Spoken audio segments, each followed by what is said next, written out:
Godavari bus park.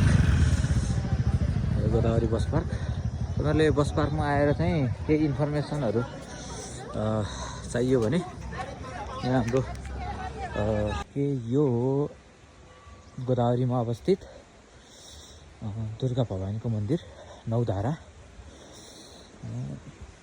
यो चाहिँ यहाँ 9वटा धारा भएको हुनाले नौधारा भनेर भनिन्छ। यहाँ चाहिँ गुठीको कार्यक्रमहरू पनि हुन्छ। गोदावरी आउँदाखेरि यो नौधारामा चाहिँ तपाईँहरू आउन नबिर्सिनु होला। एकदम प्रसिद्ध देवीको मन्दिर हो।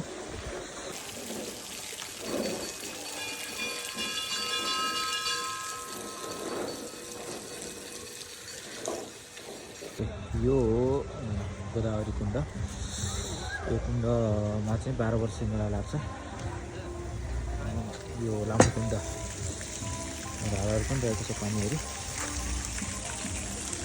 यो चाहिँ गोदावरी कुण्ड 12 वर्षे मेला लाग्ने ठाउँ गोदावरी कुण्ड। गोदावरीको एकदम प्रसिद्ध धार्मिक स्थल।